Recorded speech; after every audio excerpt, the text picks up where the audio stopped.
ऋतं वदिष्यामि सत्यं वदिष्यामि तन्माहमवतु तद्भक्तारमवतु अवतु माम् अवतु वक्तारम् ॐ शान्ति शान्ति शान्तिः।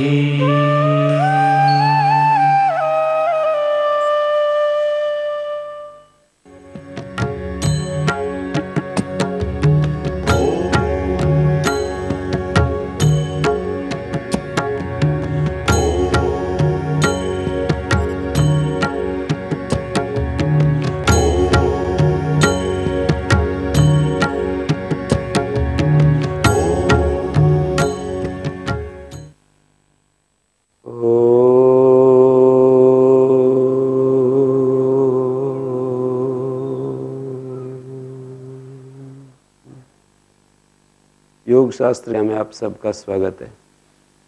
संस्कार साक्षात्कारणात् पूर्व जाति ज्ञानम, ये सूत्र कल हम देख रहे थे और इसमें जो है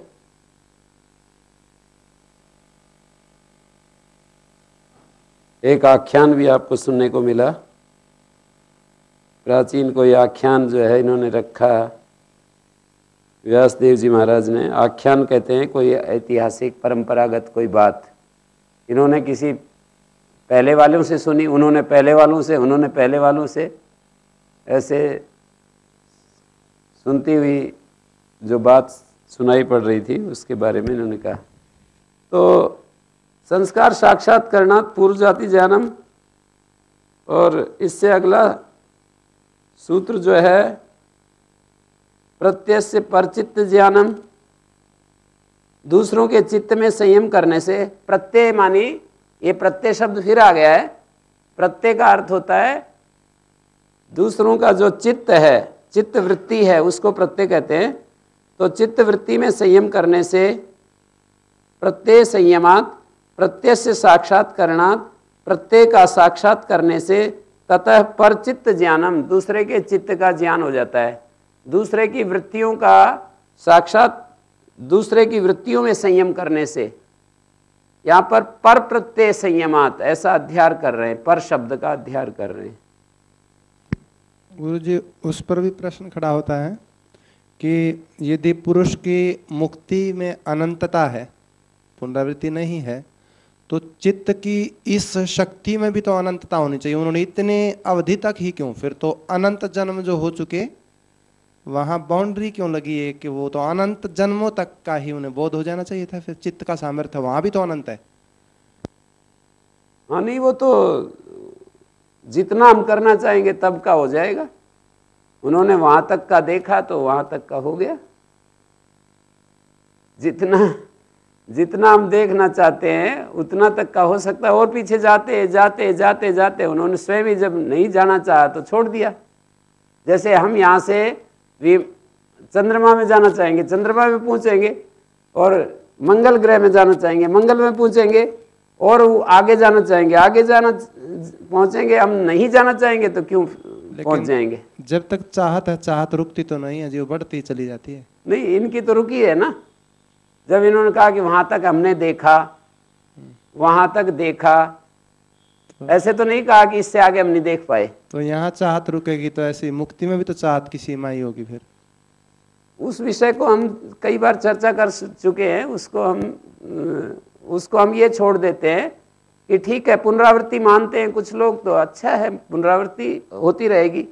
जो नहीं मानते हैं पुनरावृत्ति, तो उनके मत में नहीं होती है। बस दो पक्ष करके छोड़ देते हैं। उसमें ज़्यादा उसमें हम विचार करना नहीं चाहते हैं, और ज़्यादा हमारे समस्याओं का समाधान भी उतने मात्र से नहीं हो पाएगा।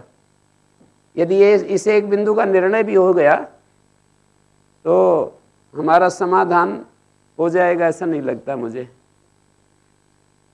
तो प्रत्यय संयमात, दूसरों के चित्त में संयम करने से, दूसरों के चित्त के साक्षात्कार करने पर दूसरों के चित्त का सविशेष ज्ञान हो जाता है। प्रतीयते अर्थोनेन इति प्रत्यय, जो चित्त वृत्ति है और जो चित्त है, इन दोनों को प्रत्यय नाम से कह रहे हैं। हाँ जी,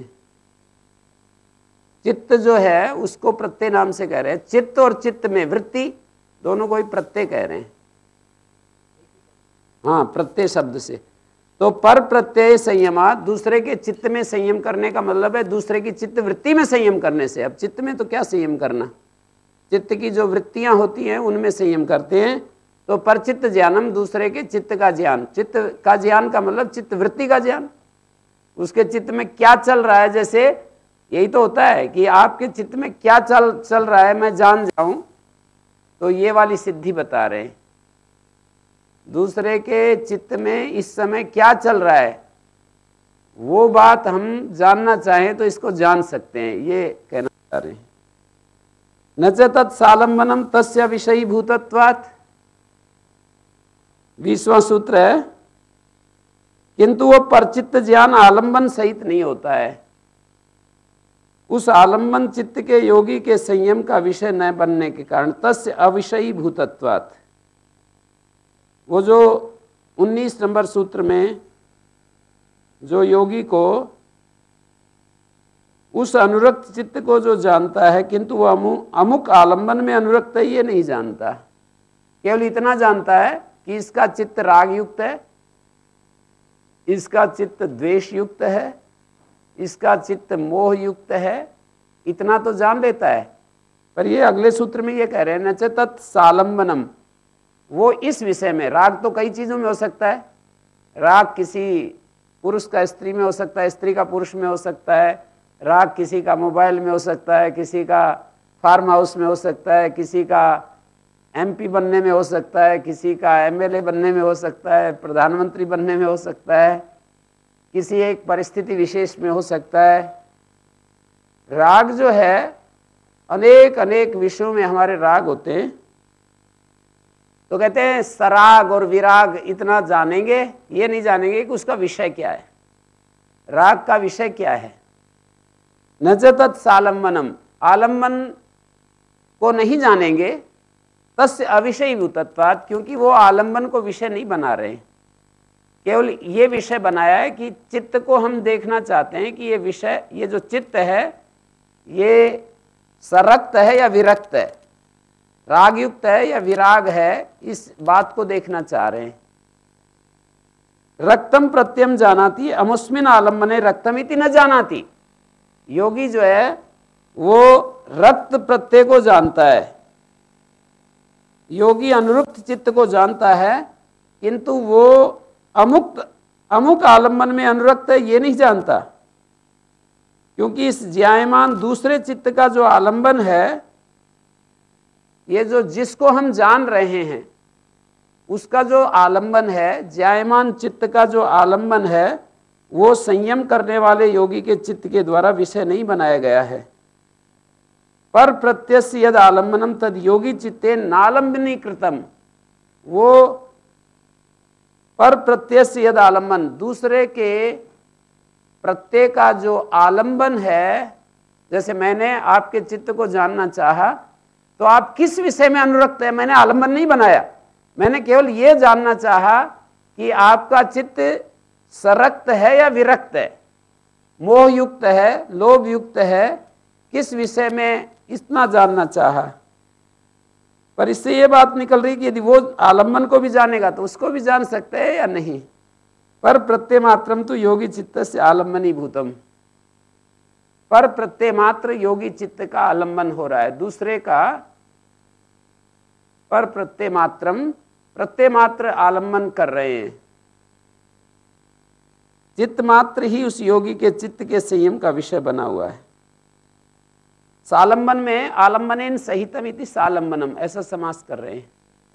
आलंबन के जो सहित होता है उसको सालंबन कहते हैं।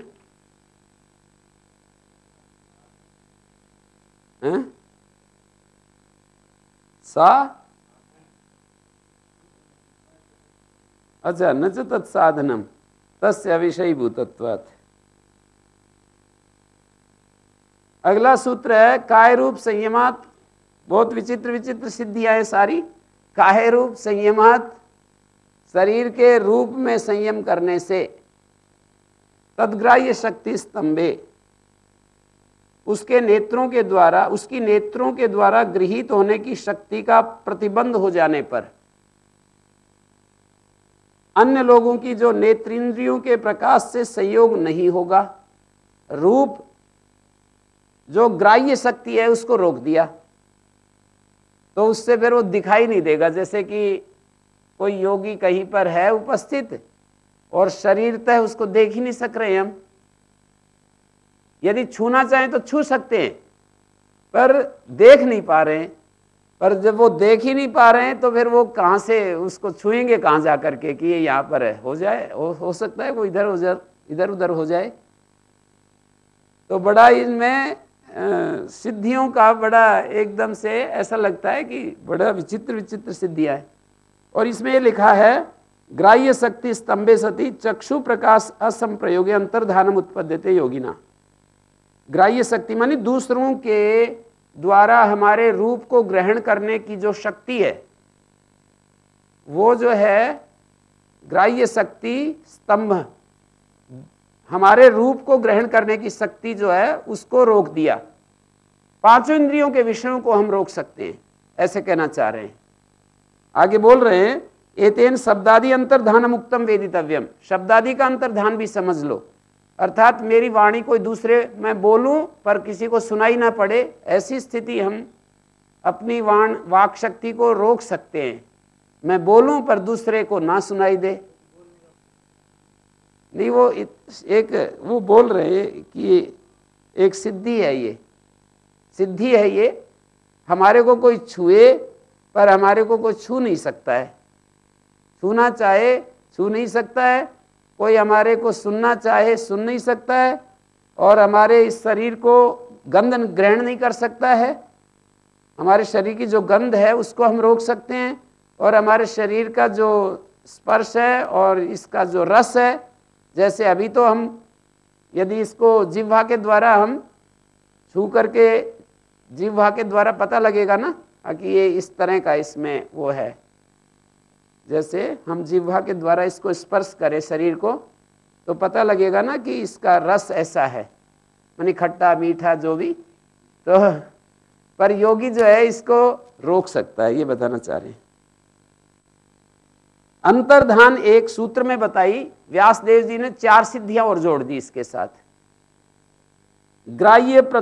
ग्राह्य शक्ति को रोक देने पर चक्षु प्रकाश असंप्रयोगे, आंख के प्रकाश का असंप्रयोग होने पर, किसकी आंख का? दूसरे की आंख का हमारे रूप के साथ असंप्रयोग होने से अंतर्धान उत्पन्न हो जाता है। काय के रूप में संयम करने से ऐसा होता है। तद्ग्राह्य शक्ति स्तंभे मानी तस्य रूपस्य या ग्राह्या शक्ति अस्ति, ग्राह्यत्व प्रकारा शक्ति, उस रूप की जो ग्रहण करने योग्य जो शक्ति है, तस्या स्तंभे, स्तंभ कहते हैं प्रतिरोधे, उसके रोक देने पर, प्रतिबंध होने पर हमारे को चक्षु प्रकाश असंप्रयोगे, आंख के प्रकाश के साथ संबंध न होने पर, संप्रयोग कहते हैं संबंध, असंप्रयोगे संबंध न होने पर अंतर्धान हो जाता है। योगी जो है कई कई घटनाएं ऐसे सुनते हैं कि योगी जो है वो पहले तो दिखाई दे रहा था और फिर वो एकदम से गायब हो गया।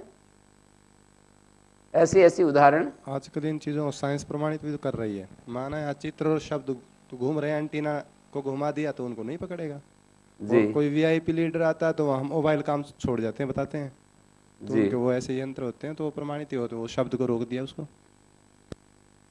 तो ये मतलब शरीर को ऐसा कोई कर दे तो ये तो आश्चर्यजनक बात ही होगी ना। वो तो ठीक है, यंत्रों में तो कर देते हैं, पर वो जो भी कोई शरीर से ऐसा कर दे कोई, तो इसके लिए तो काफी आश्चर्यजनक बात हो जाती है ना। सोपक्रमम निरुपक्रमम च कर्म तत्संयमादा प्रांत ज्ञानम अरिष्टेभ्यो। और आगे एक सिद्धि बता रहे हैं कि जो कर्म है वो 2 प्रकार का है, सोपक्रम और निरुपक्रम, उपक्रम सहित स मानी सहित होता है और निर मानी रहित होता है। कई बार आपको बताया ये विषय। स मानी सहित,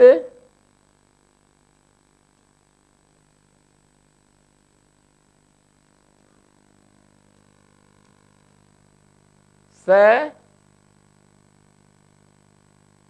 और निर, यहां पर उपक्रम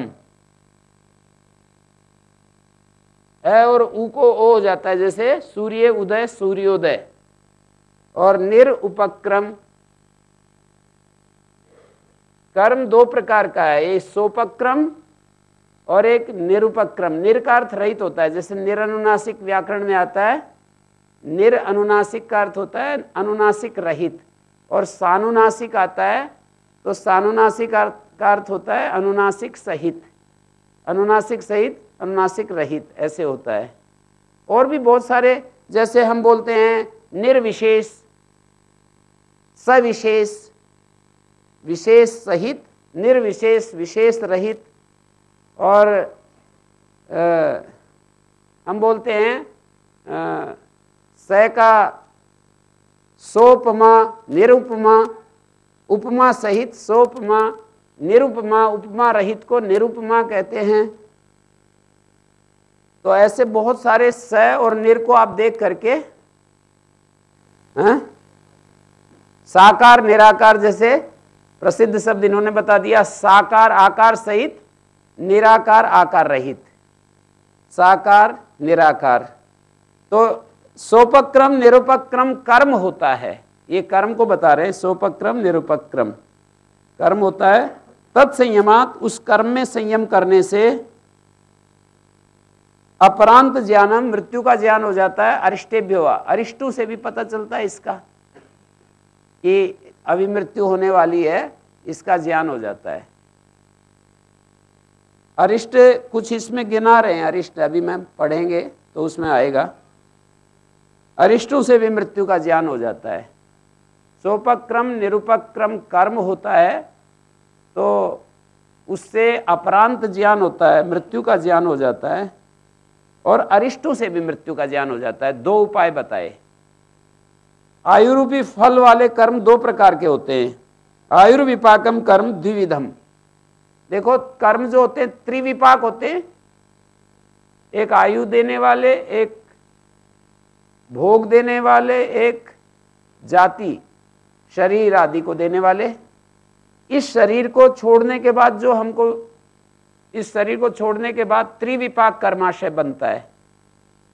जब हमारी मृत्यु होती है तो उस समय जो कर्माशय प्रकट होता है, जाति, आयु और भोग, इन तीन चीजों को देने वाला होता है। पर जीते जी या तो भोग देने के लिए एक विपाकारंभी भोग देने वाला, या द्विविपाकारंभी भोग और आयु देने वाला। हमारे को इस जन्म के कर्माशय से भी आयु ज्यादा बढ़ती घटती है, इस जन्म के कर्माशय से भी भोग बढ़ते घटते हैं। पिछले जन्म का कर्माशय भी होता है, इस जन्म का जो कर्माशय है उसके आधार पर भी बढ़ते घटते हैं। तो ये कह रहे हैं आयुर्विपाकम कर्म द्विविधम। आयु रूपी फल देने वाला जो कर्म है दो प्रकार का होता है, सोपक्रम निरुपक्रम। तत्र यथा आर्द्र वस्त्रम वितानितम लघियसा कालीन शुष्य तथा सोपक्रमम।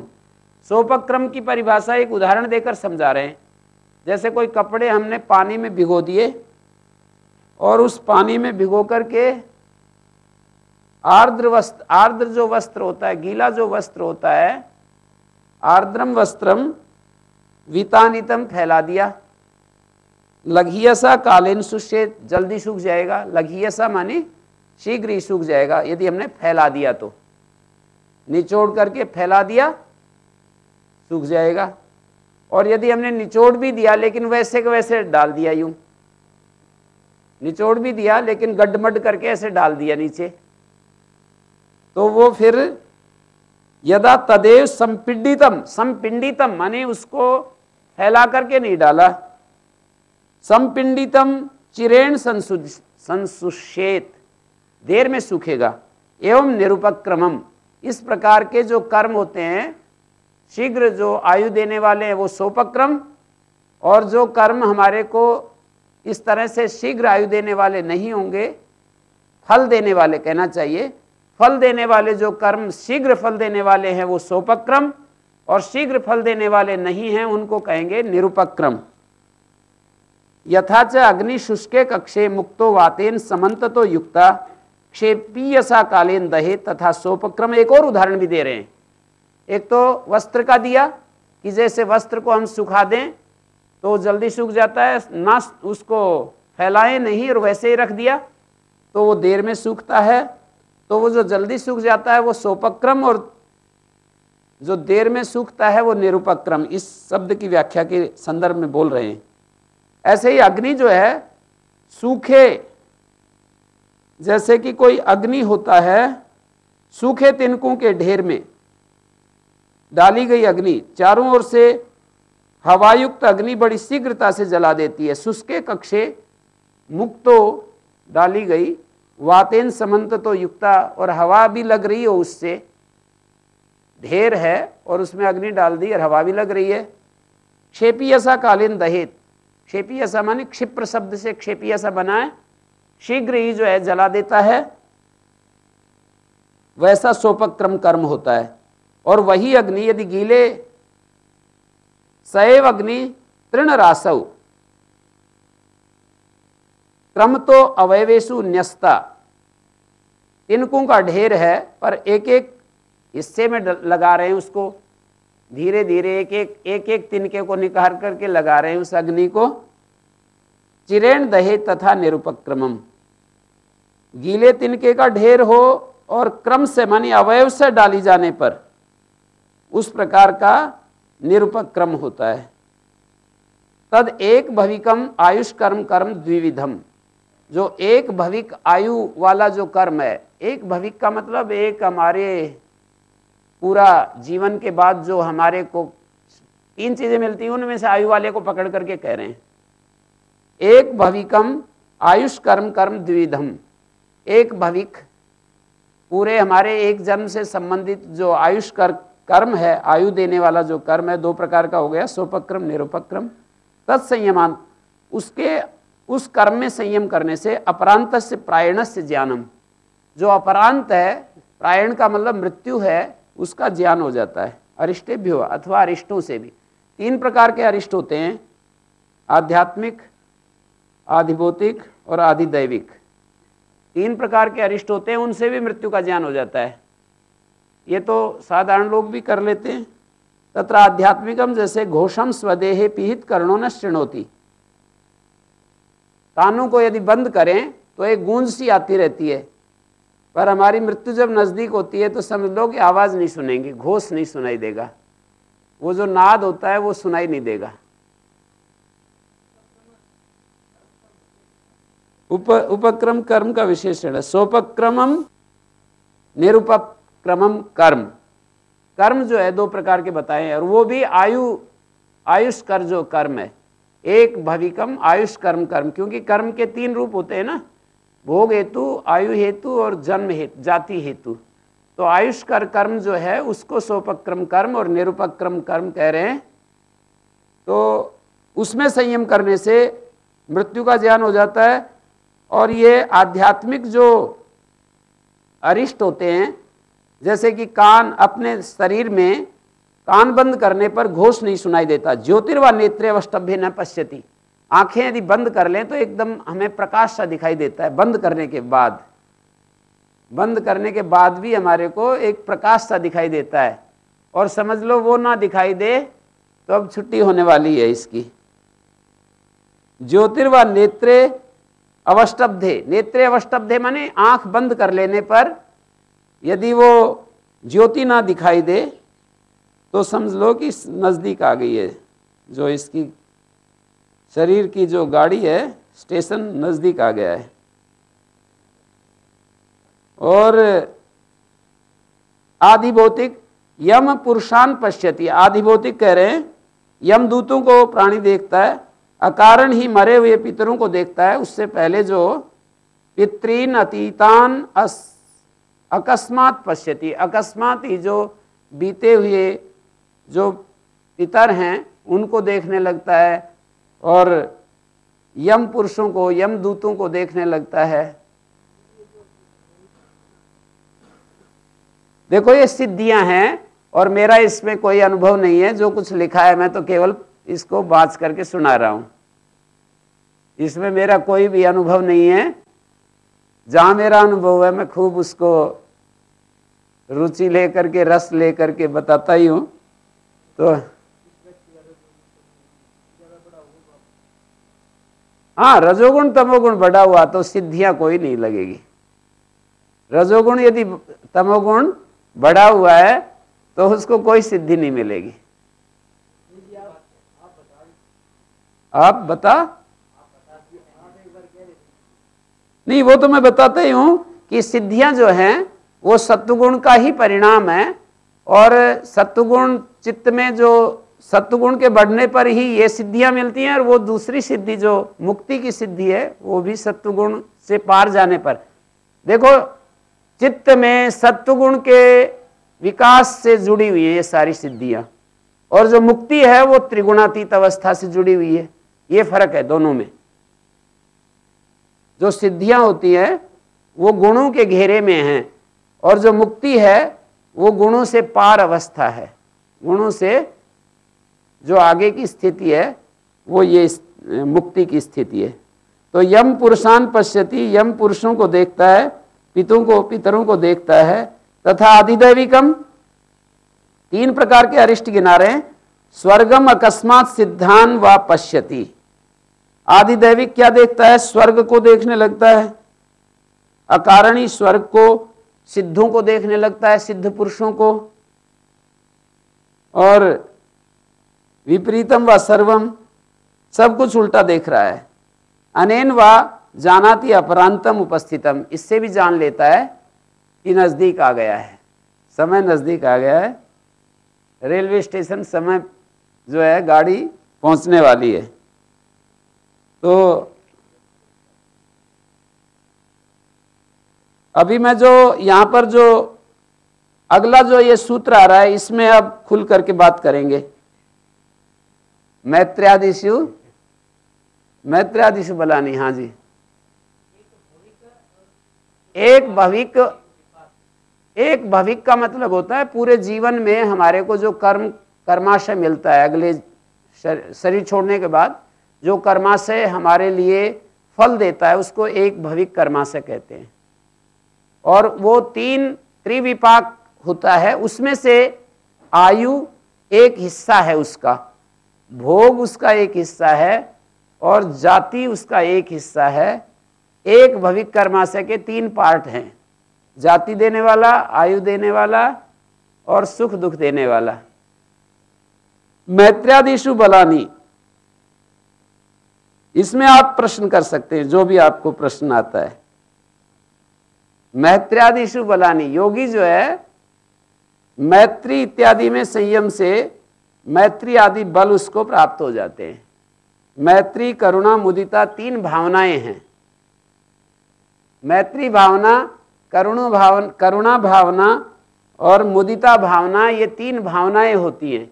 इन 3 भावनाओं में संयम करने से हमारे अंदर, मैत्री में संयम करेंगे तो प्रेम विकसित होगा, करुणा भावना में संयम करेंगे तो दूसरों के, दुखियों के प्रति हमारे अंदर करुणा भाव विकसित होगा, और मुदिता में संयम करेंगे तो प्रसन्नता का भाव विकसित होगा। दूसरों को देख करके हमारा प्रसन्नता अंदर अंदर रहेगी, सबको देखेंगे और मन में प्रसन्नता आएगी।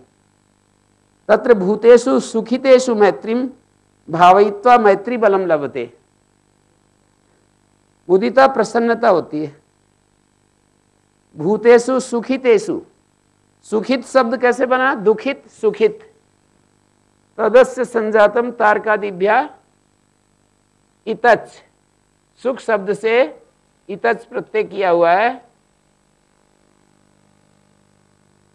और ए यस्यति च ए का लोप हो गया।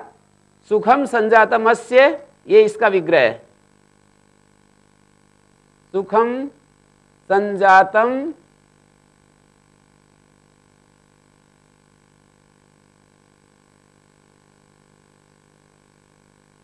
ये मेरा इसमें जो सिद्धियां इसमें आ रही है ना, तो इन सिद्धियों में मेरा ऐसा नहीं है कि अविश्वास है, ऐसा बिल्कुल नहीं है।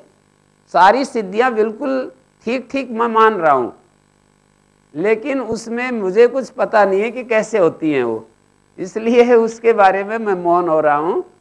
उसका तरीका भी नहीं पता मेरे को, और वो कैसे करते हैं वो भी नहीं पता।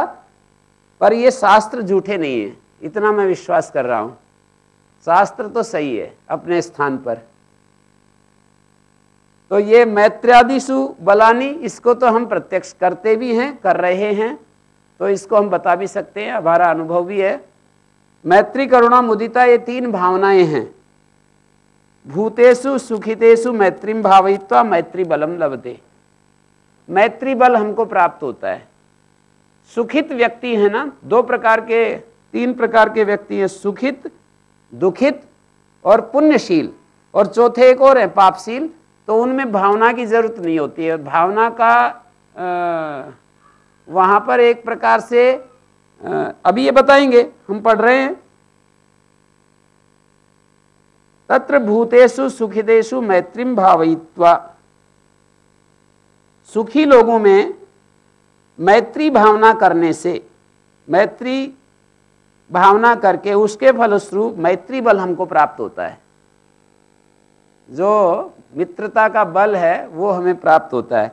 इसमें तो सारे लोगों के चेहरे ज्यादा खिल नहीं रहे, जैसे वो बात आ रही थी ना, जब चौकन्ने हो रहे थे कि रूप जो है उसका रोक देता है, वो अपने स्पर्श शक्ति को रोक देता है, आकाश में उड़ने लगता है, और वो धरती में ऐसे गोता लगाता है जैसे पानी में गोता लगाता है। यहाँ पर आएगा ऐसा कि धरती में ऐसे गोता लगाता है जैसे पानी में गोता लगाता है, पानी पर चलता है और कांटों के ऊपर ऐसे लेट सकता है। ऐसे कांटे जो है ना, ऐसे लोहे के कांटे आप खड़ा कर दें तो उनके ऊपर पहने कांटे, बिल्कुल एकदम से पहने, और उनके ऊपर उसको लेटा दें, आराम से लेटा रहेगा योगी। तो ऐसी ऐसी चीजों में तो बड़ा आपका चेहरे का जो भाव है दूसरा ही हो जाता है। इसमें तो आराम से आप कर सकते हो। जब आपके सामने कोई सुखी आदमी आए तो उसमें मैत्रीम भावयित्वा, मित्रता की भावना करो अंदर अपने चित्त में कि ये मेरा मित्र है, ऐसे भावना बनाइए उसमें, ये मेरा मित्र है, ऐसे भावना को विकसित कीजिए। नहीं कर सकते तो संयम नहीं हो रहा है, अपने मैत्री भाव को उसके अंदर विकसित कीजिए। मैत्री बलम लभते। दुखितेषु करुणाम भावयित्वा करुणा बलम लभते। दुखित व्यक्तियों में करुणा की भावना करके करुणा बल प्राप्त होता है। पुण्यशीलेषु मुदिताम भावयित्वा, जो पुण्यात्मा है, कोई व्यक्ति बहुत तपस्या करता है, पुण्यात्मा है, तो उसमें प्रसन्नता की भावना करके मुदिता बल आपको प्राप्त होगा। भावनातः समाधिर्यास्य संयमा, भावना से फिर उसमें समाधि आएगी, उसी को यहां संयम कह रहे हैं। मैत्री से हमारे अंदर जो है ईर्ष्या नहीं आएगी। मैत्री बल यदि आ जाए तो किसी को भी देख करके हमारे अंदर ईर्ष्या नहीं आएगी, और करुणा की भावना आने से हमारे अंदर दुखितों के प्रति जो निष्ठुरता है वो खत्म हो जाएगी। जो निष्ठुरता हमारे मन में रहती है, जो हमारे कोई विरोधी व्यक्ति है उसको सामने खड़ा करके देखिए कितना निष्ठुरता पूर्ण हमारा सोच होती है उसके प्रति, ये इसी लायक था, इसको होना ही चाहिए ऐसा, बड़ा दुष्ट है, बड़ा दुख दिया इसने, इसको ऐसा ही होना चाहिए, इस तरह की बात आती है। तो निष्ठुरता हमारे हृदय में पराकाष्ठा में होती है, निष्ठुर हर्ष उत्पन्न होता है। करुणा भावना से निष्ठुरता खत्म होती है, मैत्री भावना से ईर्ष्या खत्म होती है। हमारी जो भावना करेगा उसकी खत्म होगी, दूसरे की कैसे खत्म होगी? आप भोजन करेंगे तो आपकी भूख खत्म होगी, दूसरे की भूख कैसे खत्म होगी? यदि हम जो है हम कोई हम पानी पिएंगे तो हमारी प्यास बुझेगी, दूसरे की प्यास कैसे बुझेगी? तो आगे देखिए, पुण्यशीलेषु मुदितां भावयित्वा, पुण्यात्मा जो लोग हैं उनमें प्रसन्नता की भावना करने से, मुदिता की भावना करने से मुदिता बल प्राप्त होता है। मुदिता बल का मतलब प्रसन्नता का जो बल है, प्रसन्नता का बल होने से जो खिन्नता है, सही आदमी है, भला आदमी है, अच्छा आदमी है, लेकिन वो हमारे पंथ मजहब का नहीं है, हमारे साथ वो ये नहीं कहता है कि मैं आपके ही इसका हूँ, वर्ग का हूँ, आपके ही बाड़े में मैं भी रहता हूँ, ऐसा वो नहीं कह पाता है। वो ये कहता है कि मैं तो इस रास्ते को मानने वाला हूँ जी। वो अपना एक अलग रास्ता बताता है, अलग धर्म गुरु बताता है, अलग शास्त्र बताता है, पर आदमी वैसे बढ़िया है। वो किसी की हिंसा नहीं करता, किसी से लूट खसोट नहीं मचाता, बस केवल गलती केवल उसकी इतनी है कि वो यूं कह देता है कि मैं जो है, हमारा धर्मगुरु अमुक है और हमारा शास्त्र अमुक है, हमारी पूजा पद्धति ये है, ये तीन बातें वो अलग बताता है हमसे। पर आदमी वो कुल मिलाकर के पुण्यात्मा है। कैसे पुण्यात्मा कौन होते हैं?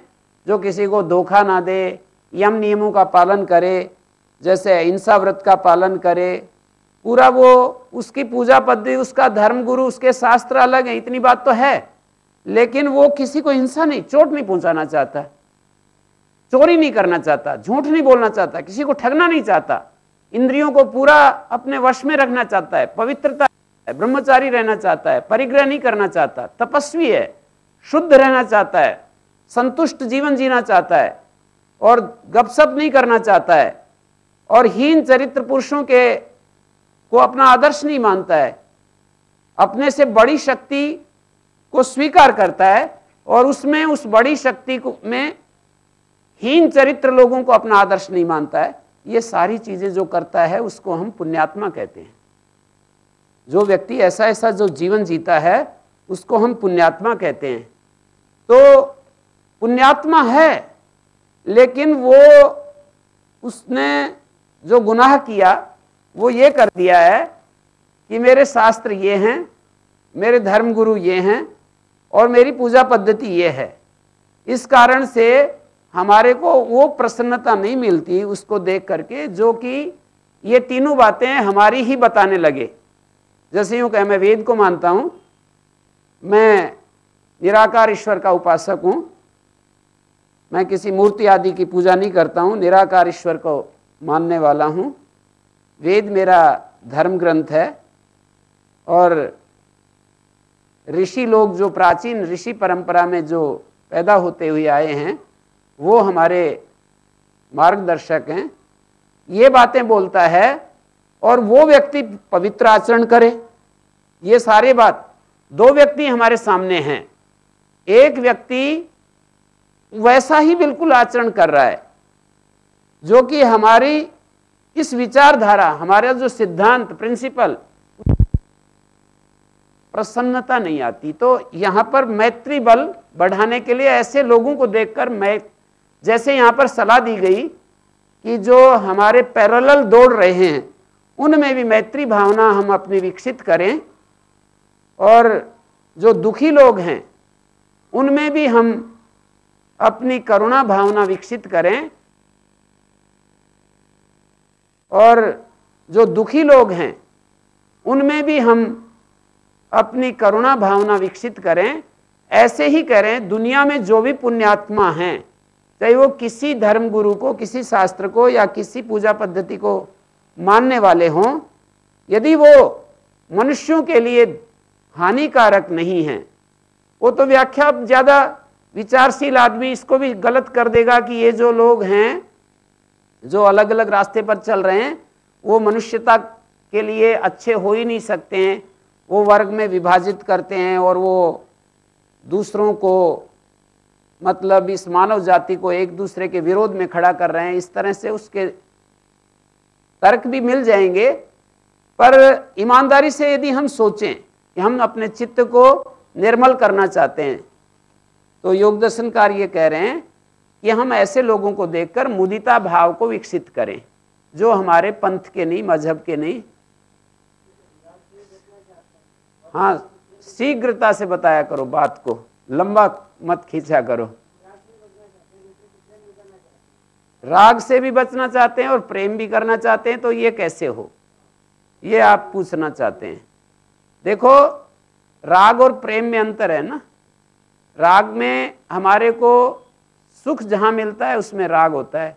प्रेम एक दिव्य चीज है। प्रेम एक हमारी आंतरिक सत्वगुण की, बढ़े हुए सत्वगुण की मांग होती है। और राग एक रजोगुण और तमोगुण, इन दोनों से मिली हुई एक चीज होती है। अंतर समझिए इन दोनों का। प्रेम जो है शुद्ध सत्वगुण का परिणाम है।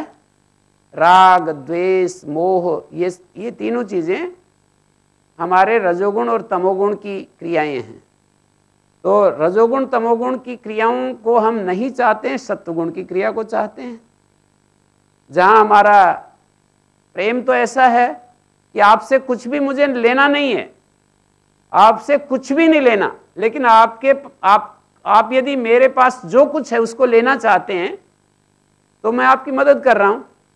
आप एक बार मुझे प्रणाम ना करें, एक बार आप कुछ भी मेरी सेवा ना करें, लेकिन आपने आकर के कहा कि ये प्रश्न मेरा सोल्व नहीं हो रहा है, फिर भी मैं यदि बताता हूं तो मैं अपना टाइम दे रहा हूं यदि, तो उसके पीछे क्या कारण काम कर रहा है आप कल्पना कीजिए। कौन सी चीज है जो ऐसे समय में मैं समय दे रहा हूं और आपको बताना चाहता हूं।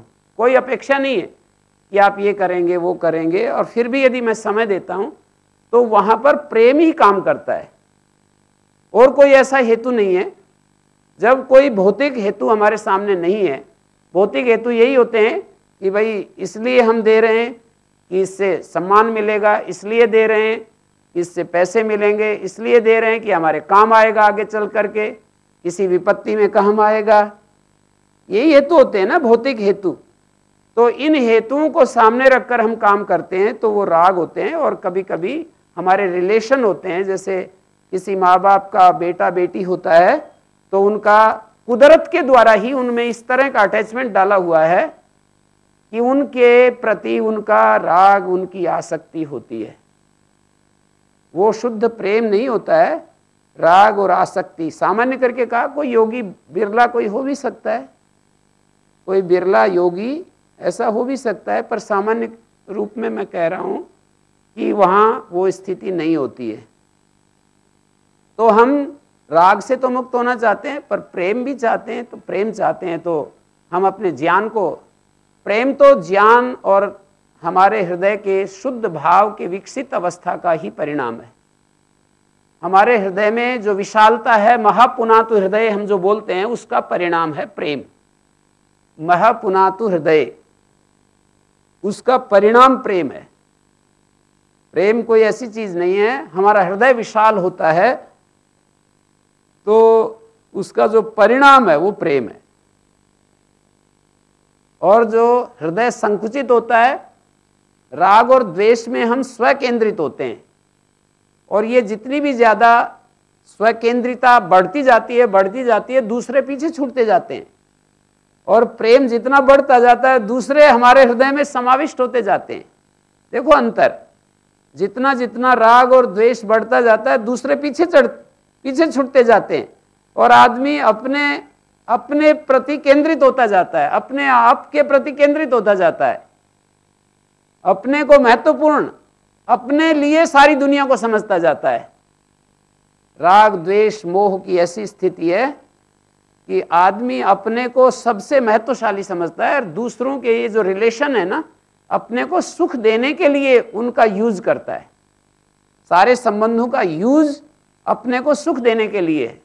और प्रेम में जितने भी रिलेशन हैं, हमारे द्वारा दूसरों को सुख मिल जाए, ये प्रेम, इस बात को हमारे, इस चीज के लिए प्रेम हमें तैयार करता है। तो मुदिता भाव, देखो ये तीन भाव जो है, इस रास्ते में चलने के लिए कोई चाहता है कि मेरी समाधि लग जाए, इसमें लिखा है साफ साफ कि भावनात समाधि यह संयमा, भावना करने से समाधि लग जाती है हमारी। कितना सरल रास्ता बता दिया, कितना शॉर्ट रास्ता बता दिया कि भावना से समाधि लग जाएगी। इस भावना को बढ़ाइए, कितना बढ़ा सकते हैं आप। इस भावना को जितना आप विकसित करेंगे आपका मन समाहित हो जाएगा। और ततो बलानी अवंद वीर्याणि जायन्ते, हमारे अंदर अपरिमित बल पैदा होते हैं।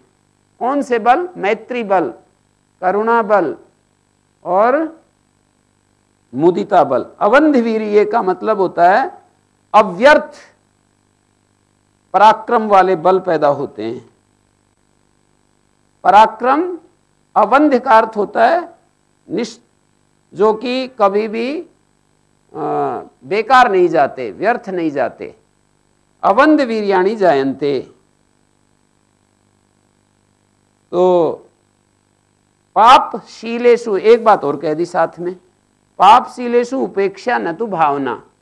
जो पापशील होते हैं उनमें उपेक्षा करते हैं, ना कि भावना। ततश्च तस्याम नास्ति समाधि, इसलिए वहां समाधि नाम की कोई चीज नहीं है। पापशीलेषु, जो पापात्मा हैं उनमें भावना करने की बात नहीं होती है, वहां उपेक्षा होती है। नास्ति समाधि, इसलिए वहां समाधि भी नहीं होती है। इत्यतो न बलम उपेक्षा, इसलिए उपेक्षा को बल नहीं बताया है। मैत्र्यादि को तो बल बता दिया, मैत्री बल है, करुणा बल है, मुदिता बल है, इन तीनों को तो बल बता दिया, लेकिन उपेक्षा को बल नहीं कहा है। इति संयमा तत्र संयमाभावात्, इसलिए वहां संयम नहीं होता है। उपेक्षा में संयम नहीं होता है, वो बल नहीं देती है। उपेक्षा तो एक प्रकार से यूं समझो कि अपने अंदर जो किसी पापी को देख करके जो हमारे अंदर जो उसके प्रति घृणा आती है, उसके प्रति जो क्रोध आता है, उसके प्रति जो भी चीजें आती हैं उनको रोकने का नाम उपेक्षा है। बस इतना ही होता है उपेक्षा में तो, कि हमारा मन जो है उनके प्रति क्रुद्ध ना हो, उनके प्रति हमारा मन जो है वो उनकी हानि करने में ना जुट जाए। तो इस तरह की जो स्थिति है, और ये एक प्रकार से हमारा ये पहले भी आ चुकी है बात, दूसरे पाद में अहिंसा के संदर्भ में बात आ चुकी है कि हम लोग जो है हिंसा के भाव से रहित होना ही ये स्थिति हमारे अंदर आती है। हम यदि ऐसी स्थिति में हैं, हमारे अंदर हिंसा का कोई थोड़ा सा भी रेखा नहीं है, जैसे कि कोई एक जज होता है और कोई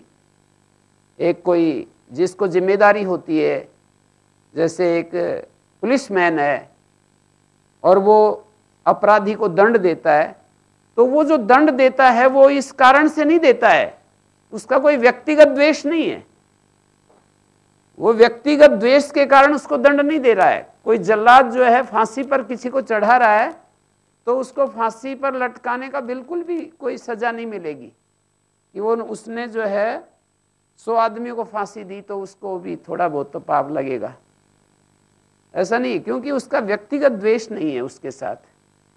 तो ऐसी स्थिति यदि हमारे चित्त की है तो वो हिंसा नहीं है, वो हिंसा के अंदर आता ही नहीं है। हिंसा के लिए परिभाषा में किया है कि द्रोह होना चाहिए, हिंसा करने के लिए द्रुह जिघांसायाम, दूसरे को मारने की जो इच्छा है, दूसरे को नष्ट करने की जो इच्छा है, क्योंकि हमारे को उसने कष्ट दिया है, व्यक्तिगत रूप से कष्ट दिया है, इसलिए यदि हम उसके साथ जैसे संसार में होता रहता है तो फिर वो हिंसा के अंतर्गत आता है।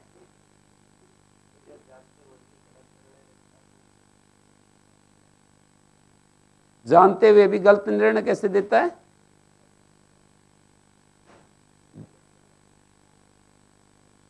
उसको तो कह ही रहा हूं, उसको तो बोल ही रहे हैं कि कोई व्यक्ति, कोई थानेदार यदि घूस लेता है, कोई ठीक निर्णय नहीं देगा, तो वो तो किसी प्रलोभन के कारण से किसी को सजा देता है।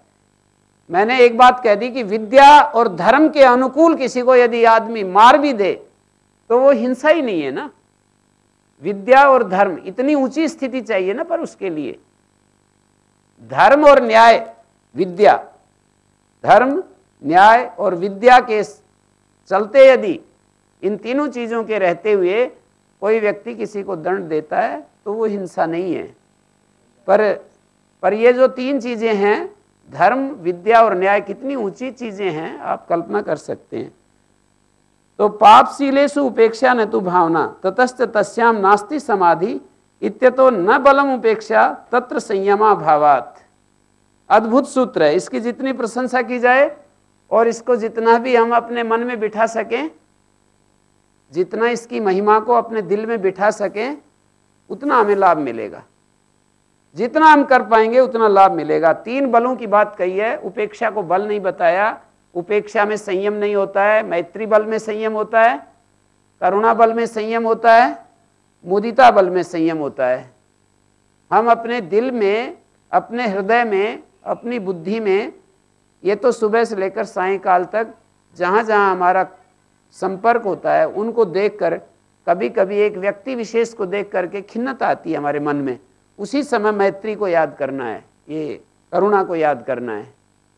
किसी व्यक्ति को देख करके अकारण जो है ना, उसको देख करके अकारण ही हमें अच्छा नहीं लगता है। एक एक व्यक्ति को देख करके अच्छा लगता है, एक एक व्यक्ति को देखकर अकारण ही अच्छा नहीं लगता है। तो उसमें तत्काल हम धीरे से करुणा बल को पुकारें तो उससे हमारी रक्षा होगी।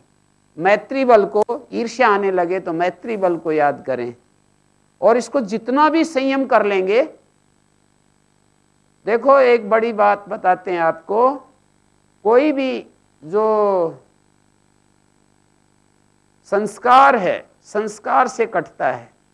किसी वृत्ति के न उठने मात्र से कभी भी, जैसे कोई आदमी क्रोध की वृत्ति नहीं उठ रही है, परिस्थिति बस किसी के अंदर क्रोध की वृत्ति नहीं उठ रही है, परिस्थिति बस, तो इससे क्रोध का संस्कार नहीं क्षीण होगा। क्रोध का संस्कार तो होता ही है। ऐसा नहीं कह सकते कि हमारे अंदर क्रोध का संस्कार नहीं है, ऐसा बोल नहीं सकते हैं। जब तक कि पूरा ज्ञान और पूरा हमारे को मन एकाग्र पूरा नहीं हो जाता है, तब तक इन विकारों से हमें मुक्ति मिल गई ऐसा हम बोल नहीं सकते हैं। कोई बोलता है तो वो अपने को धोखा देता है। जब तक हमारी वो स्थिति नहीं आ जाती है, तब तक ये कोई कहता है कि मैंने अपने विकारों को वश में कर लिया है, वो कर सकता है, तनु कर सकता है योगाभ्यास के द्वारा। उनको क्रिया योग के अभ्यास के द्वारा, मैत्री आदि बल के द्वारा वो तनु कर सकता है। पर उनको दग्ध बीज करने के लिए सतत ध्यान हेयास तद्वृत्तया उपाय दिया है। यहाँ पर निरंतर ज्ञान की अग्नि के द्वारा ही वो भस्म होते हैं। और ज्ञान की अग्नि क्या है? ज्ञान की अग्नि क्या है ये समझना है।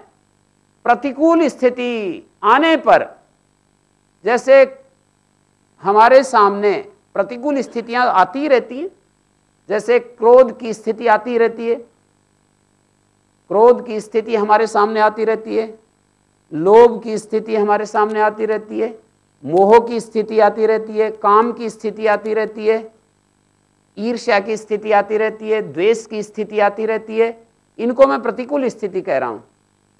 प्रतिकूल स्थिति आने पर इनके, जैसे क्रोध की स्थिति आने पर, क्रोध निरोध जो जितना बढ़ेगा हमारा, इससे क्रोध का संस्कार क्षय होगा। लोभ की स्थिति आने पर लोभ निरोध का संस्कार जितना हमारा बढ़ेगा, उससे लोभ का संस्कार क्षय होगा।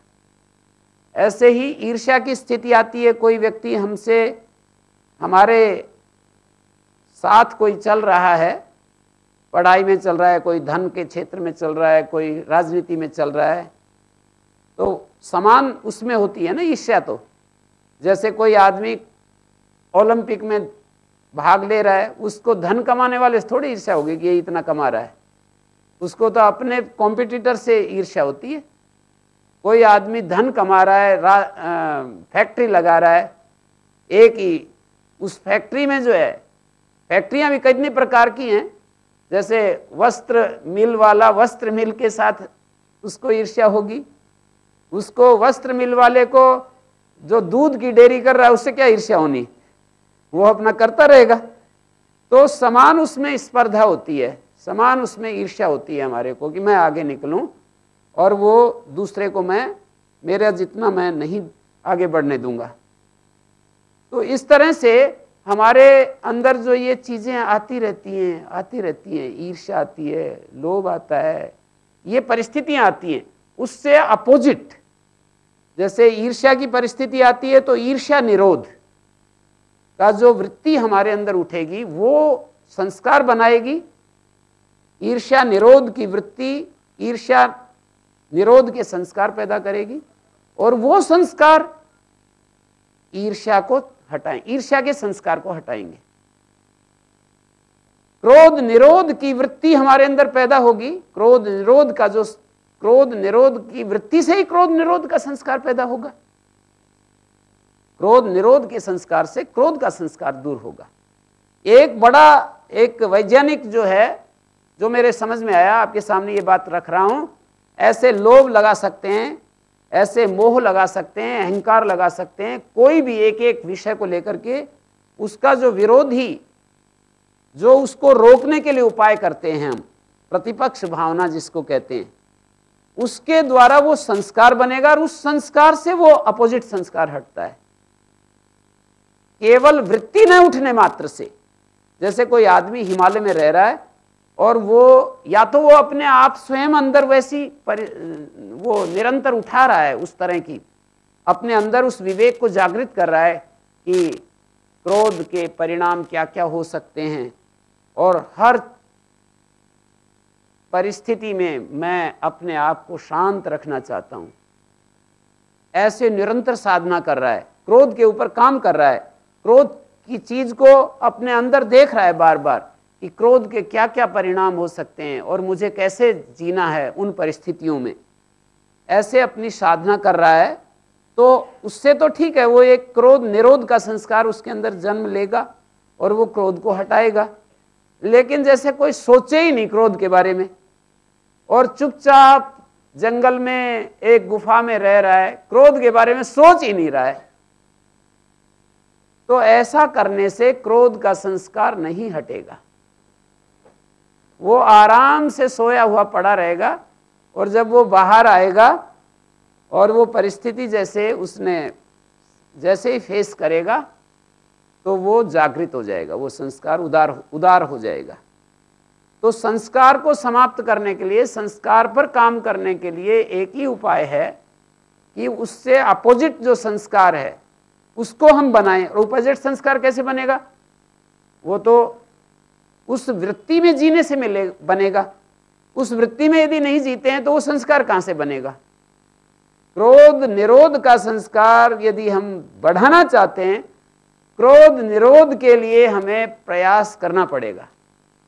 ऐसे ही काम के संस्कार को, यदि काम के निरोध का जो संस्कार है उसको बढ़ाने से काम का संस्कार समाप्त होगा, लोभ निरोध के संस्कार से लोभ का संस्कार समाप्त होगा, मोह को निरोध करने का जो संस्कार है उससे मोह का संस्कार खत्म होगा, अहंकार निरोध का जो संस्कार है उस निरोध से संस्कार से अहंकार संस्कार का निरोध होगा, समाप्ति होगी। तो कहते हैं बेटे जो है वो पुत्र कुपुत्र हो सकते हैं, पर माँ जो होती हैं वो कभी भी अपने स्तर से नीचे नहीं आती है। कोई भी कितना जो है माँ को दुख देने के बाद भी माँ कभी भी उसके बेटे के बारे में अनिष्ट नहीं सोच सकती है, कभी भी उसके बारे में छोटी बात नहीं सोच सकती है, कितना भी दुख दे। जैसे किसी ने एक कहानी, अब ये घटनाएं तो हो ही जाती, क्या क्या हो जाते हैं। कोई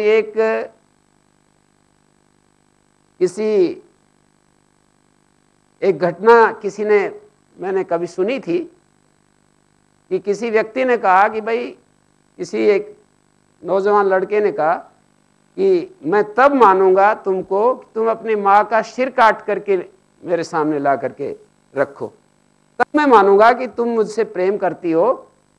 ये मतलब उसने अपनी वो जो है प्रेयसी को ये बात बोल दी, प्रेयसी ने उसको बोल दी, प्रेयसी ने उसको बोल दी कि आप अपनी माँ का सिर काट करके लाओ, तब मैं जो है तुमसे शादी करूंगी। उल्टा बता दिया मैंने। तो वो काट करके जैसे चलने लगा तो उसको एक जगह झटका लग गया, चलते समय उसको पैर में झटका लग गया। तो उसके दिल के अंदर एक आवाज आई कि उसकी माँ उसको कह रही है कि बेटा तेरे को कहीं झटका तो नहीं लग गया, तेरे को कष्ट तो नहीं हो गया है। मतलब उसका सिर काट करके ले जा रहा है, और उस स्थिति में भी उसको ऐसा अंदर से एक उसको आवाज आ रही है माँ की तरफ से कि तुम्हारे को कष्ट तो नहीं हो गया है। तो इस तरह की ये स्थिति है, वो एक जो है कुदरत की तरफ से वो चीज दी हुई है। तो मैं ये कहना चाह रहा था कि हमारा सामान्य हमारी जो दिल की स्थिति, हृदय की स्थिति है, हमारी बुद्धि की जो स्थिति है, वो ऐसी है कि जो हमें सुख देता है उसको हम सुख देते हैं, जो दुख देता है उसको हम दुख देते हैं। एक्सचेंज है तो सुख दुख का निरंतर। योगी लोग जो है वो अपनी धारा को अलग बदलते हैं।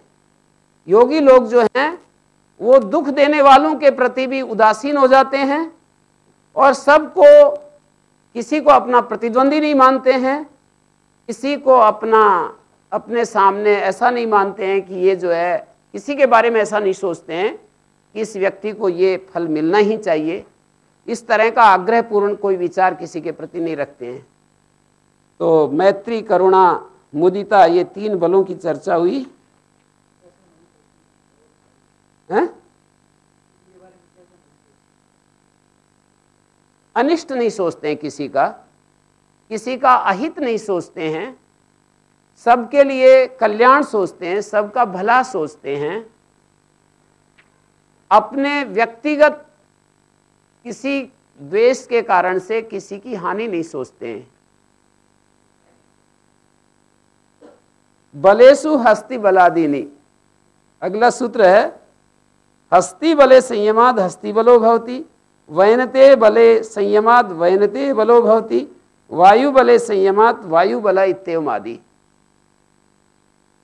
हाथी के बल में संयम करने से हाथी जितना बल हो जाता है योगी को, वैनते बले संयमात, और गरुड़ के बल में संयम करने से योगी गरुड़ के बल वाला हो जाता है, और पवन के, वायु के बल में संयम करने से वायु बल वाला हो जाता है योगी। तो ये तो चित्त में सामान्य एक बात है। जिन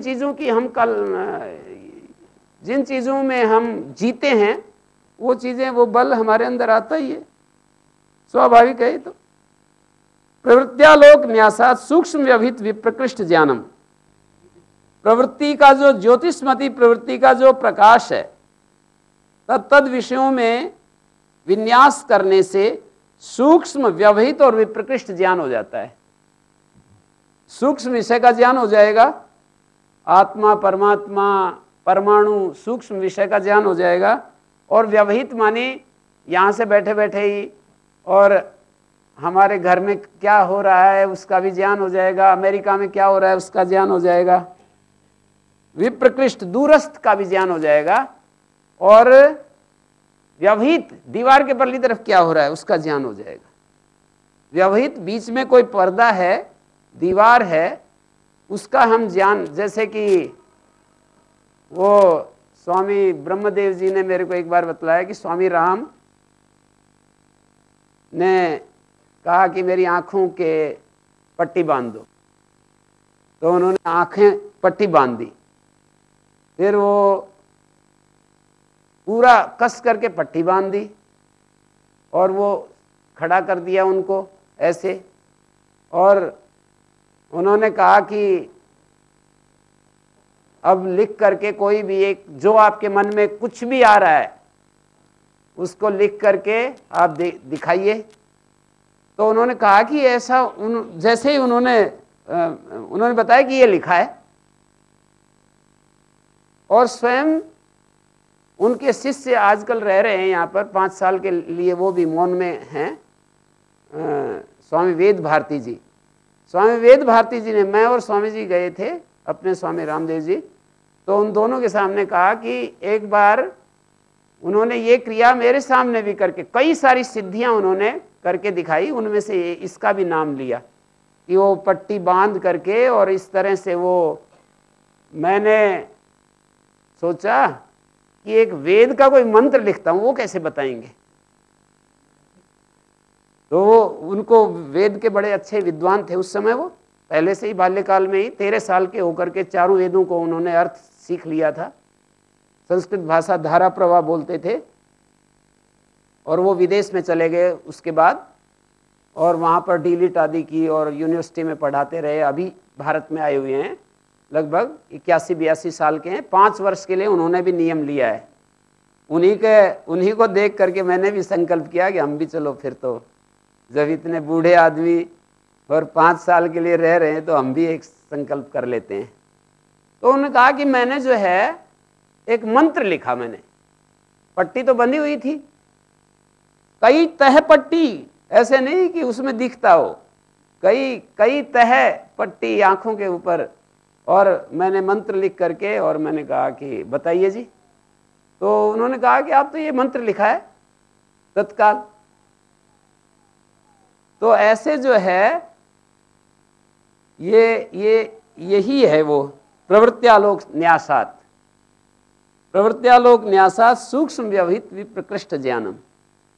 बहुत सिद्धियां थी उनको, और इसलिए लोग उनको बहुत पूजते थे। ये जो देहरादून में जो हॉस्पिटल बना है, देहरादून क्या नाम है उसका, वो जो हॉस्पिटल है जो हिमालयन इंस्टीट्यूट, तो उसके बनाने वाले जो हैं वही हैं स्वामी राम। तो प्रवृत्त्यालोक न्यासात सूक्ष्म व्यवहित विप्रकृष्ट ज्ञानम। और ये सूत्र तो बहुत ही लंबा चौड़ा, बहुत दुनिया भर की बातें इसमें तो बता रखी हैं। भुवन ज्ञानम सूर्य संयमात, सूर्य में संयम करने से समस्त भुवनों का ज्ञान हो जाता है, ऐसे कह दिया। ये तो इतने विचित्र शब्द प्रयोग हो रहे हैं कि इसमें पता ही नहीं चलता है कि ये क्या क्या कहाँ की बातें ये सुना रहे हैं। तत्प्रस्तार सप्तलोक भुवना नाम प्रस्तार तेषाम प्रस्तार विस्तार, प्रस्तार कहते हैं विस्तार, भुवनों का विस्तार बताया जा रहा है। कुल 14 भुवन इस ब्रह्मांड में बताए जाते हैं, 14 भुवन बताए जाते हैं। इसमें ज़्यादा प्रश्नोत्तर करने की बात नहीं है, बस मैं अर्थ मात्र करता जा रहा हूँ। मुझे इसके बारे में बहुत ज़्यादा जानकारी नहीं है, संस्कृत शब्दों से भी इसमें जो बोले गए हैं उनसे भी परिचय नहीं है बहुत ज़्यादा। फिर भी जितना हम इसमें देख सकते हैं, तत्र अविचे प्रवृत्ति मेरु पृष्ठम यावत इत्तेषा भूलोका, भूलोक 14 जो भुवन हैं उनमें से भूलोक की बात कह रहे हैं। 7 ऊपर के लोक हैं, 7 नीचे के लोक हैं। तो सर्वप्रथम ऊपर के 7 लोक भाष्यकार के द्वारा बताए जा रहे हैं। 14 भुवन हैं, उनमें 7 ऊर्ध्वलोक हैं, 7 अधोलोक हैं। 14 लोकों में से 7 लोक में जो भूलोक है उसको बता रहे हैं। अवीचे प्रभृति, अवीची नामक सबसे निचले नरक से, अवीची नरक का नाम है। ये सारी चीजें मेरे को अभी अभी किसी ने बताया कि एक साधु के पास मैं बैठा हुआ था, तो सब नरक योनियां ही होंगी।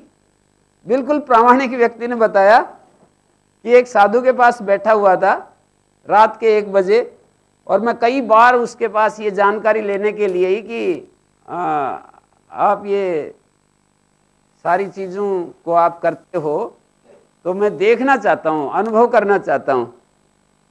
तो उन्होंने कहा कि उन्होंने बहुत ही माने 20 बार जाने के बाद वो तैयार हो गए दिखाने के लिए। माने ये नरक योनियों में क्या क्या होता है वो भी थोड़ा सा आपको पता लगेगा। तो उन्होंने बुलाया उसको, जो उसके वश में जो होते हैं, ये इस तरह की जो लोग शक्तियां जो है ना, आसुरी शक्तियां, नरक योनि में जिनका वास है, वो उसके वश में था। तो उसने बुलाया, तो उन्होंने कहा कि भाई, उसको आदेश दिया कि भाई ये इनके साथ हाथ मिला तू।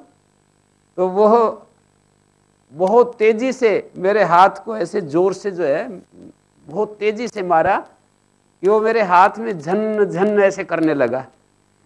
फिर वो मैंने कहा कि आपने शरीर रूप में देखा? बोले हाँ, वो टॉर्च मार रहे थे ना, वो कभी लंबा हो जाए, कभी 8 फीट का हो जाए, कभी 4 फीट का हो जाए, और वो जो है आवाज निकाले कभी बड़ी तेजी से, कुछ बोले नहीं पर ऐसी ऐसी आवाज निकाले। फिर उसने कहा कि कुछ ला, इनको कोई चीज दिखा ला करके। तो थोड़ी सी दूर गया और एक मांस का लोथड़ा ला करके, तो उन्होंने कहा कि क्या लाया है, ऐसे डांट करके, दुष्ट कहीं का, ऐसे उसने डांटा उस साधु उसको, ये क्या ला करके, भाग जाए से, ऐसे उसको डांट लगाई। फिर वो वापस चलने लगा। तो वो बोले कि बिल्कुल नंग धड़ंग था, और वो पीछे से चलते हुए देखे, टेढ़ा मेढ़ा ऐसे चल रहा था, ऐसे ऐसे उसके पैर वे टेढ़े। थोड़ी दूर गया और फिर वो अदृश्य हो गया। तो इस तरह से ये नरक योनि में ऐसे जो है ना, ऐसे दुखी लोग कैसे कैसे रहते हैं, क्या क्या वहाँ से इतनी त्वरित उसके आने की सामर्थ्य है, क्योंकि दिव्यता तो उसमें है नहीं जी, वो असुर योनि है। हाँ, तो इतनी दिव्य सामर्थ्य कहाँ से वो एकदम पहुंच गया करके? नहीं, वो आते हुए दिखा ना उसको, वहां से आते हुए दिखा धीरे धीरे। बुलाया, वो लोग तो बहुत दूर होगा ना जी, वहां से यहाँ पहुंच कैसे गया वो? कहाँ पर? वो पृथ्वी लोक पर जहाँ बुलाया उसको, उस नरक ये नरक जो है ऊपर नीचे नहीं होता है, तो कहाँ है? स्थान की दृष्टि से नहीं, यहीं पर ये चेतना के लोग होते हैं। ये जी जी जी, चेतना के लोग होते हैं। ये नहीं कि नरक लोक का मतलब है कि इस पाताल में, धरती के नीचे कोई नरक लोक होता है और वहां से यहाँ तक 7 लोक हैं और यहाँ से ऊपर 7 लोक हैं।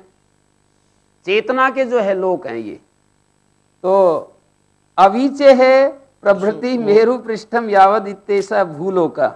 वो दिखाई कैसे दे गया? वो है दिखाई कैसे दे गया? फिर टॉर्च से दिखाई दिया, टॉर्च लगा रहे थे ना, टॉर्च दिखा रहे थे, बीच बीच में टॉर्च लगा रहे थे। चेतना लोक भिन्न है उसका, तो कैसे दर्शित हो जाएगा? तो मुझे तो इंटरेस्ट भी नहीं, वो उसने सुनाया और उन्होंने ये सब बातें कही। और वो व्यक्ति जो है ना, जो सुनाने वाला, वो आर्य समाजी था और इसीलिए वो जो है प्रयास कर रहा था कि क्या चक्कर है। वो सुनाने वाला व्यक्ति आर्य समाजी था और मतलब क्या है ये, तो अब मैंने ये कहा कि इन चीजों पर इतना आश्चर्य करते हो, इस सृष्टि का एक एक कण, इतना एक एक जो परमाणु है आश्चर्य से भरा हुआ है, हमें क्या इसमें आश्चर्य की बात है कि ये ऐसा हो गया। ये पानी यहाँ से उठता है, बादल बनते हैं, कितनी महान बिजली आकाश में बन जाती है बिना ही बिना किसी प्रयास के ये बिजली बन रही है। हमारे शरीर में कितनी क्रियाएं चल रही हैं, पहाड़ों पर बर्फ बनती है, इतना बड़ा सागर जो है पानी का एक बहुत, ये पृथ्वी एक प्रकार से पानी के ऊपर तैर रही है, लाखों किलोमीटर घंटे की स्पीड से दौड़ रही है और सूर्य के चारों तरफ चक्कर लगा रही है। और ये चारों तरफ इसके एक पर्यावरण है। सूर्य से आने वाली किरणें केवल जो हमारे लिए उपयोगी है वो छन छन करके यहाँ आ रही हैं। एक एक पत्ते में जो है कितना आश्चर्य है, कितना, उसको तो हम आश्चर्य मानते नहीं। और ये कोई जैसे कि हमारे कोई रूप दिखाई दे जाता है जी, नहीं, मैं इसको कह रहा हूं कि ये जैसे विभूतिपाद की जो सिद्धियां हैं, विभूतिपाद की जो सिद्धियां हैं, यदि ये कोई आदमी अपने शरीर को अदृश्य कर दे, कोई पानी के ऊपर चलने लगे, कोई ऐसा हो जाए, तो उसको हम कितना आश्चर्य गिनते। इसको आश्चर्य नहीं गिनते आप लोग? ये जो हमारे इसमें जो है विभूतिपाद में जो सिद्धियां गिनी है, इन सिद्धियों को आश्चर्य नहीं गिनते हैं क्या? आश्चर्य गिनेंगे आप, ऐसा नहीं सोच सकते हैं कि आश्चर्य नहीं है। पर मुझे इनमें भी आश्चर्य नहीं लगता है कि ये तो सृष्टि में इतना विचित्र आश्चर्य भरे पड़े हैं, एक एक कदम कदम पर यहाँ आश्चर्य हैं। तो यदि ऐसा भी होता है तो उसमें कोई ज्यादा उसकी बात नहीं है। तो ये सूत्र हम पढ़ रहे थे, देखिए, अवीचे प्रवृत्ति, अवीची नामक सबसे निचले नर्क से लेकर मेरु पृष्ठम, सुमेरु पर्वत की ऊपरी सतह या धरातल तक ये भूलोक है। मेरु पृष्ठाद आरभ्य आध्रुवात ग्रह नक्षत्र तारा विचित्रो अंतरिक्ष लोक, मेरु पर्वत की ऊपरी सतह से लेकर ध्रुव तारा तक सूर्यादि अनेक ग्रह, अश्विनी भरिणी आदि नक्षत्र और अगणित जो तारे हैं, ये आश्चर्यजनक अंतरिक्ष लोक या भूलोक है। मेरु पृष्ठाद आरभ्य आध्रुवात ध्रुव पर्यंत ग्रह नक्षत्र तारा विचित्रो अंतरिक्ष लोका तत्परा स्वर लोका, उसके पश्चात स्वर लोक है। पंचविधो माहेंद्र लोका तृतीयो लोका, चतुर्था प्राजापत्य महलोका, त्रिविधो बाह्या तद्यथा जना लोका तपोलोका सत्यलोका। ये सारे जो है भू भुव स्व मह जन तप, ये सप्तलोक का वर्णन किया। ब्राह्मस्त्री भूमि को लोका प्राजापत्यस्ततो महान माहेंद्रश्च स्वरित्युक्तो दिवी तारा भुवि प्रजा। ये कहीं का संग्रह श्लोक इन्होंने प्रस्तुत किया कि इंद्र का लोक जो है स्वर्ग लोक में पहला, सातों लोकों के क्रम में माहेंद्र, ब्राह्मस्त्री भूमि को लोक, प्राजापत्यस्ततो महान, प्राजापत्य उसके पश्चात है, माहेंद्र स्वरित्युक्तो माहेंद्र लोक है, दिवी तारा भुवि प्रजा। प्राजापत्य महलोक चतुर्थ है, प्रजापति देवता वाला महलोक चौथा है। त्रिविधा बाह्य तीन जो है ब्राह्मा, त्रिविधा ब्राह्मा, जनलोक तपोलोक और सत्यलोक, क्रम से पांचवां छठा और सातवां लोक है। इन सातों लोकों के नाम नीचे की ओर से क्रम से इसमें दिखाए हैं। ब्राह्मोलोक त्रिभूमि का, ब्राह्मलोक को त्रिभूमि वाला है, सत्यलोक तपोलोक जनलोक, इन तीनों रूपों वाला ब्रह्मलोक है। तो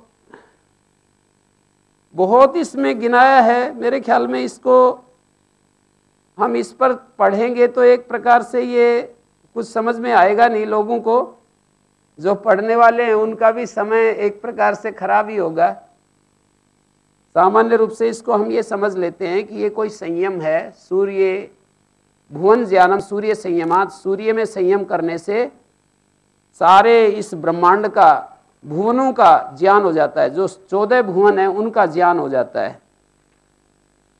और अगला सूत्र है चंद्रे तारा व्यूह ज्ञानम, चंद्रमा में किए गए संयम से तारक वृंद का ज्ञान हो जाता है। ध्रुवे तद्गति ज्ञानम, ध्रुव तारा में संयम करने से तारों की गति का ठीक ठीक ज्ञान हो जाता है। ततो ध्रुवे संयमम कृत्वा ताराणाम गतिम जानियात, ऊर्ध्व विमाने सुकृत संयमा तानी जानियात। ऊर्ध्व लोक के जो विमान हैं उनमें संयम करके विमानों को वो जानना चाहिए, ऐसा कहना चाह रहे हैं। इस सूत्र में संयम जन 12वें प्रकार की सिद्धि बताई जा रही है। तारों की स्थिति और उनका स्वरूप जानने के बाद उनकी ठीक ठीक गति जानने के लिए ध्रुवे, ध्रुव नाम के निश्चल तारे के लिए बताया। तासाम ताराणाम गति, उन तारों की जो गति है उसको जानना चाहिए। तारों की गति को ठीक ठीक ज्ञान चंद्र संयम से नहीं होता, चंद्रमा स्वयं गतिशील है, उस गतिशील पदार्थ पर स्थिर बुद्धि से अन्य जो ग्रह नक्षत्र आदि हैं उनकी गति का ठीक ठीक आकलन नहीं होगा। तो ध्रुव नामक तारे पर संयम करने से गतिहीन और स्थिर पदार्थ पर, तो ध्रुव नामक तारे पर संयम करने से गतिहीन और स्थिर पदार्थ पर स्थित बुद्धि के द्वारा अन्य तारों की गति का जानना चाहिए। नाभि चक्रे कायव्यूह जानम,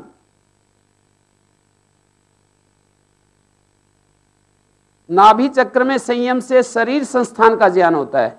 नाभि चक्रे संयमम कृत्वा कायव्यूहम विजानियात, नाभि चक्र में संयम करने से शरीर संस्थान का सविशेष ज्ञान करना चाहिए। शरीर में वात, पित्त और कफ ये 3 दोष होते हैं। त्वचा, रक्त, मांस, नस, हड्डी, मज्जा, शुक्र, ये 7 धातुएं होती हैं। इन धातुओं में पहले कही गई जो धातु बाद वाली धातु की अपेक्षा बाहरी है, तो शरीर में इन धातुओं का सन्निवेश कहा गया। नाभि चक्रे कायव्यूजानम, नाभि चक्रे संयमम कृत्वा कायव्यूहम विजानीयात्, वात पित्त श्लेष्माणा त्रयो दोषा सन्ति, धातवा सप्त, त्वग लोहित मांस स्नायु अस्थि मज्जा शुक्राणि, पूर्वम पूर्वम एषां बाह्यम इत्येषा विन्यास। कंठकूपे क्षुत पिपासा निवृत्ति, जिह्वा के नीचे एक तंतु होता है, उसके नीचे कंठ है, उसके नीचे एक कूप है, कैविटी, उसमें संयम करने से भूख बाधित नहीं करते। कूर्म नाड्याम स्थैर्यम, कूर्माकार नाड़ी में संयम करने से स्थिरता का लाभ करता है। कूपादधा उर्षि कूर्माकारा नाड़ी, कूप के नीचे उरस्थल में कछुए के आकार की एक नाड़ी है, उसमें संयम करने से योगी स्थिरता को प्राप्त करता है। मूर्ध ज्योतिषी सिद्ध दर्शनम, मूर्धा में स्थित ज्योति में संयम करने से सिद्धों का दर्शन होता है। शिरः कपाले अंतश्छिद्रम प्रभास्वरम ज्योति, सिर की खोपड़ी के अंदर जो अत्यंत एक चमकीला प्रकाश है, उसमें संयम करने से अंतरिक्ष और पृथ्वी के बीच में अदृश्य रूप से चलने वाले सिद्धों का दर्शन होता है। मूर्ध ज्योतिषी सिद्ध दर्शनम, तत्र संयमात् सिद्धानाम द्यावा पृथिव्यो अंतरालचारिणाम दर्शनम, द्यावा पृथ्वी के अंतराल अंतरालचारी जो विचरण करने वाले सिद्ध हैं, उनका दर्शन होता है। ये जो सूत्र है, इन सिद्धों की बात अलग अलग सूत्रों पर भी आई है। एक दूसरे पाद का सूत्र है स्वाध्याय इष्ट देवता संप्रयोगा, दूसरे पाद का ये सूत्र निकालिए एक बार।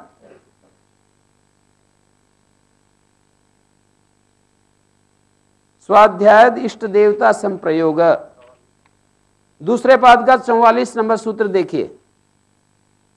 स्वाध्याय के स्थिर होने से इष्ट देवताओं का संपर्क होता है, और इष्ट देवताओं में इन्होंने बताया देवा, ऋषया, सिद्धा, स्वाध्यायशील से दर्शनम गच्छन्ति। स्वाध्याय का मतलब यहां पर केवल किताब वांचना नहीं, स्वाध्याय का अर्थ है निरंतर अपने वाक शक्ति के ऊपर जिन्होंने संयम किया है और जो निरंतर जप करते हैं, ध्यान स्थित होकर के निरंतर जो जप करते हैं, उनके लिए ये बात कही गई है। स्वाध्याय इष्ट देवता संप्रयोग, देव, ऋषि और सिद्ध की बात कही, उसी सिद्ध की बात यहां पर तीसरे पाद में जो हम पढ़ रहे हैं, मूर्ध ज्योतिषी सिद्ध दर्शनम। मूर्ध ज्योति में संयम करने से सिद्धों के द्यावा पृथिव्यो अंतरालचारिणाम, द्युलोक पृथ्वी के बीच में अंतरालचारी जो सिद्ध हैं, घूमते रहते हैं, उनके दर्शन होते हैं। प्रातिभाद्वा सर्वम, प्रातिभ ज्ञान तारक ज्ञान कहा जाता है। प्रातिभ नाम तारकम, तद विवेकजस्य ज्ञानस्य पूर्व रूपम, विवेक ज्ञान का ये प्रारंभिक रूप है। सूर्य के उदय होने से पहले प्रभा होती है, यथा उदय प्रभा भास्करस्य तेन वा सर्वमेव जानाति योगी प्रातिभस्य ज्ञानस्य उत्पत्तौ। प्रातिभ ज्ञान की उत्पत्ति में उसको सब कुछ ठीक ठीक जानने लगता है। तारक ज्ञान का मतलब क्या होता है? तारक ज्ञान का मतलब है तारयति दुखम मग्नान जनान इति तारकम, दुख मग्न लोगों को जो तार दे वो तारक ज्ञान। विवेक ज्ञान तद विवेकजस्य ज्ञानस्य पूर्व रूपम, ये विवेक ज्ञान का पूर्व रूप है। यहां पर लिखा है प्रातिभम नाम तारकम, तारक ज्ञान होता है विवेक ज्ञान का पूर्व रूप। यथा उदय प्रभा भास्करस्य, जैसे जब सूर्य निकलता है तो उससे पहले उषा जो है लालिमा आकाश में दिखाई देने लगती है, तो इसी तरह से तारक सिद्धि पहले आती है, उसके बाद विवेक ज्ञान आता है। तेन सर्वमेव जानाति योगी प्रातिभस्य ज्ञानस्य उत्पत्तो, प्रातिभ ज्ञान की उत्पत्ति होने पर योगी सब कुछ जानने लगता है। हृदय चित्त संवित हृदय में संयम करने से चित्त का साक्षात्कार होता है। यदिदम अस्मिन ब्रह्मपुरे दहरम पुंडरीकम वेश्म तत्र विज्ञानम, जो इस शरीर में स्वल्प कमल सदृश जो घर है, स्थान है, उसमें चित्त रहता है, तो उसमें संयम करने से चित्त का ज्ञान होता है। हृदय चित्त संवित, हृदय में संयम करने से चित्त का बोध होता है। हृदयाकाश में संयम करने से चित्त का बोध होता है। अब ये 35वीं सिद्धि आ रही है, पुरुष ज्ञानम। इस पर थोड़ा विचार कर सकते हैं हम लोग। कई बार इस सूत्र को आपके सामने रखा है। सत्व पुरुष अत्यंता संकीर्णयो प्रत्याविशेषो भोग परार्थत्वात् स्वार्थ संयमात् पुरुष ज्ञानम। ये जो है व्यावहारिक सिद्धि जरूर करनी चाहिए। इसमें किसी को भी कोई कष्ट की बात नहीं है। जो भी इसमें प्रयास करेंगे उनको ये सिद्धि हो सकती है। ऐसा नहीं लगेगा कि ये तो असंभव चीज है। सत्व पुरुष अत्यंता संकीर्णयो, सत्व और पुरुष इन दोनों की अत्यंत असंकीर्ण जो स्थिति है, अलग अलग स्थिति है। सत्व और पुरुष, बुद्धि और पुरुष, इन दोनों की असंकीर्ण स्थिति है। सत्व कहते हैं बुद्धि को, पुरुष कहते हैं चैतन्य को। ये दोनों जो है अत्यंत असंकीर्ण है। सत्व पुरुष अत्यंत असंकीर्ण है। असंकीर्ण का मतलब बिल्कुल अलग अलग है, संकीर्ण नहीं। संकीर्ण कहते हैं मिले हुए को। अत्यंत असंकीर्ण है। सत्व पुरुष अत्यंता संकीर्णयो प्रत्याविशेषो भोगा, इनका जो अविशेष प्रत्यय है उसको भोग कहते हैं। एकाकारता, दोनों की एकाकारता को भोग कहते हैं। बुद्धि और पुरुष की जो एक एकाकारता है उसको भोग कहते हैं। परार्थत्वात्, क्योंकि भोग परार्थ होता है। परार्थ का मतलब बुद्धि में भोग होता है और वो पुरुष के लिए होता है। स्वार्थ संयमात् पुरुष ज्ञानम, इस भोग रूपी ज्ञान से भिन्न जो स्वार्थ है, केवल पुरुष वस्तु विषयक जो प्रत्यय है, पुरुष वस्तु विषयक जो प्रत्यय है, उससे पुरुष का ज्ञान होता है। बुद्धि सत्वम प्रख्याशीलम, बुद्धिशीलम, यहां पर बुद्धि जो शील है वो बुद्धि सत्व जो है वो प्रख्याशील है, और ये दूसरी तरफ पुरुष है। इसकी चर्चा पहले भी आ चुकी है। 6 नंबर सूत्र में बुद्धि और पुरुष के स्वरूप को बतलाया है। दृक् दर्शन शक्ति एकात्मतैव अस्मिता, दृक् शक्ति और दर्शन शक्ति। बुद्धि सत्व में जो भी विषय आते हैं उनको दृश्य कहते हैं। हमारी बुद्धि में जो जो विषय आते हैं उनको दृश्य कहते हैं, और चेतन उनसे अलग एक पदार्थ है।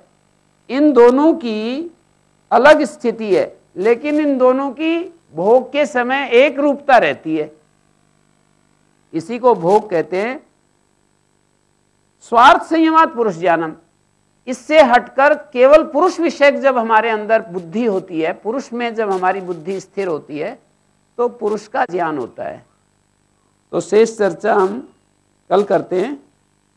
ओम शांति शांति शांति। कराग्रे वसते लक्ष्मीः करमूले सरस्वती, करमध्ये तु गोविन्दः प्रभाते करदर्शनम्। संस्कार, द चैनल ऑफ इंडिया, हमारी संस्कृति, हमारी विरासत।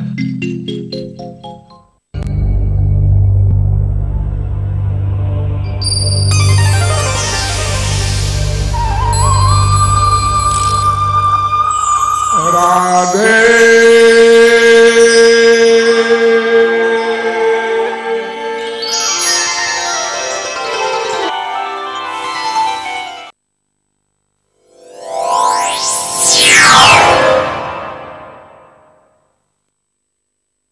चेतो